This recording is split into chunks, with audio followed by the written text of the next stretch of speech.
Good morning, Facebookers, LinkedIners, Instagrammers, podcasters, YouTubers, Twitterers, Pinteresters, whoever you are is, you know where you are is. Listen, today's subject is not as palatable as some, for a number of reasons. Today's musing is a fish rots from the head down. A fish rots from the head down.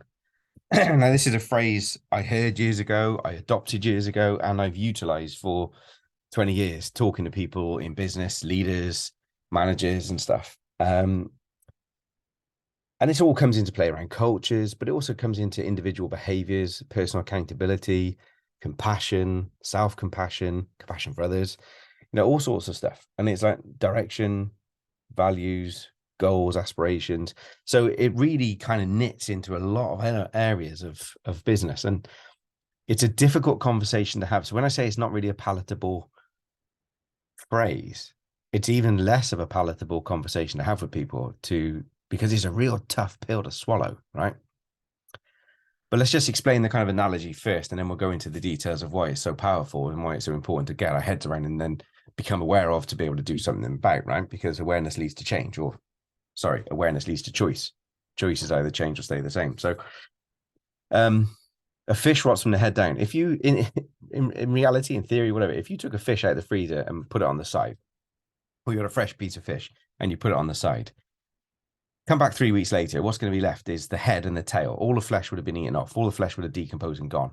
But the head and the tail is all that's left. And if you can picture in the old cartoons, right, of that head, tail, and just the fishbone, perfect fishbone all the way down, that's what I'm talking about. And when it comes to leadership in business, when it comes to direction of travel, that the head is the business owner, the MD, the senior leader, the CEO, whatever you want to call it, in that business. And they are the spearhead. They're the captain of the ship, right? They're the one that drives that forward.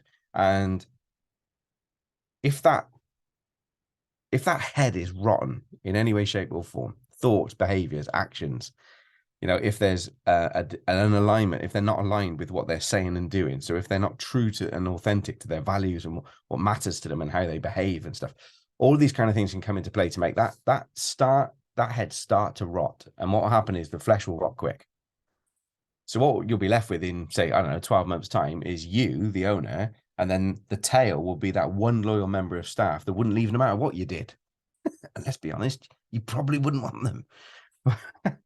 But yeah, that's the kind of analogy. So now let's bring it into why it's important and how this kind of shows up in lots of areas, because I see this lots with leaders. Well, they will, not want to become dictatorial, but become dictatorial. So become dictators. It's like they will tell their team what to do. They will be the one barking orders or giving the direction, but no real training, support, follow up, right? Follow up, no review, no real, how are we benchmarking against this? So we set a stall out and we have a very fantastic, powerful strategy day or session, and then we never revisit it, right? And this is beyond common. I promise you. And whether it's small business, medium business, or large corporate, this is beyond common.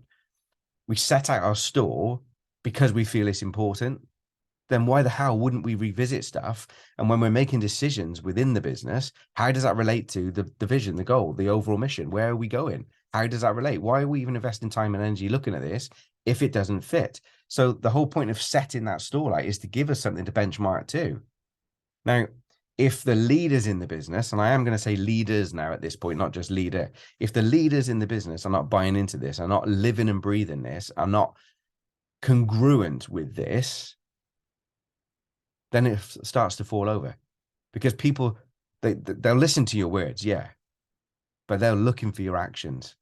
They are watching, they're observing, and they see unalignment, they see misalignment, they see difference.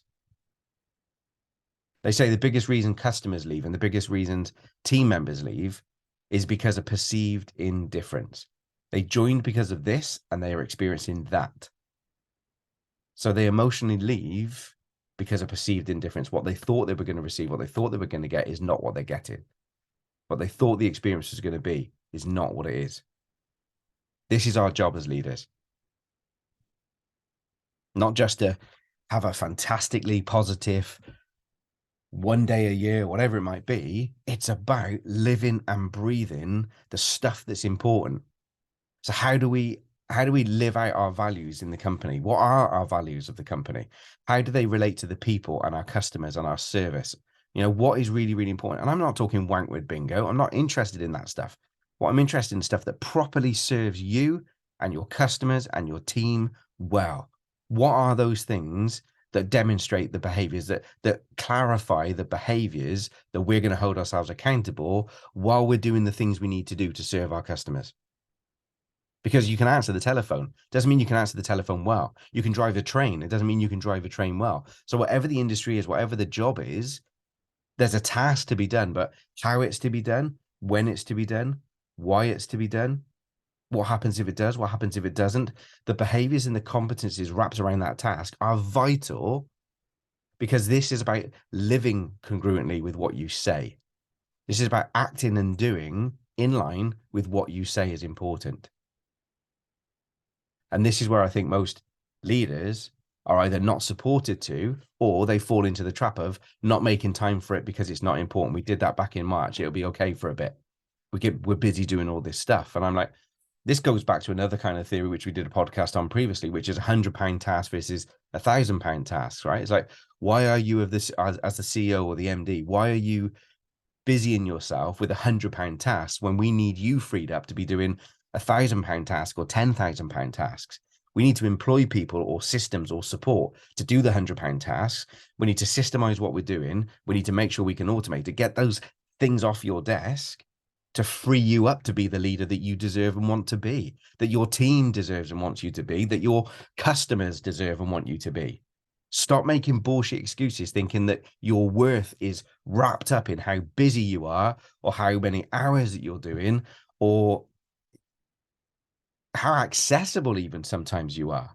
Because being accessible is massively important, but not to the point that it's breaking you or breaking your leadership team or breaking the business. Colin was one of my most inspirational leaders I ever worked with, a global brewer. And I sat with him one day and was asking him about how he manages his diary, because I was struggling with the team I had and his team was much bigger. And he just said quite, calmly, flippantly, whatever you want to call it. But he's like, what time can you book a meeting in my diary? And I was like, well, I don't know. He said, have a look. What's the earliest time you can book a meeting in my diary? And it turned out to be 11 o'clock in the morning. Any day of the week, it was 11 o'clock in the morning. And he's like, what time do I get onto site when I come to site with any of our multiple sites we had around them? I was like, I don't know. I said, but I'm here early and you're nearly always here when I get here. And he said, yeah, I'm here at 8 o'clock. He said, and I spend the first 3 hours walking the floor, where I'm in the depot, in the warehouse, logistics, customer service, the sales floor. He said, I'm walking with a cup of coffee and I'm chatting to people and I'm sitting down and I'm giving them time and I'm having conversations, because they're the backbone of what we do. So I make time, and I make time in my diary to make sure it's important enough. So for the first 3 hours, I'm not accessible for the business, because that can wait, because I am accessible for the people. And then from 11 o'clock, the business day gets cracking. But that means I need to be more effective in the day because I've got less hours. There's 3 less hours effectively. Do you see what I mean? So the structure of how he worked enabled him to be accessible and not accessible, to be able to work on the business and in the business. The congruency of this as leaders is vital.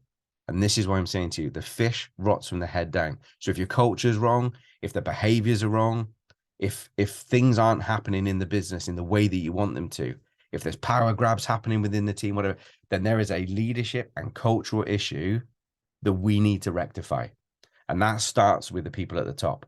It starts with understanding every single freaking level, but I promise you, it starts with the people at the top, getting authentically aligned with who you are, what you're doing, and where you're going, as individuals and as together and as a company. If that's not aligned and you're paying lip service to any of it, do yourself and the company a favor, resign, move on, find something that fits you better. But get clear on what that is first. Get clear on what that fit is first. Don't just change uniform for the sake of it, hoping it's going to be better. Get really, really, really clear on what you're about, what impact you make, what difference you are there for, what value you add, what worth you bring, what makes you tick, what tops up your soul account. Your bank account will look after itself then. Go and find a business or build a business like that. And your people will be inspired to stay. Your people will be pulling in on bank holidays when you need them and stuff. They'll be, because you're in it for them, they'll be in it for you. But they got to see it and feel it, not just hear it. That's it. That's today's musings. Love to hear your thoughts and comments. Whether you agree, disagree, comment below, because I'm going to shove this onto LinkedIn and other places. Let's get a discussion going. Love to hear from you. Take care. Have a good day.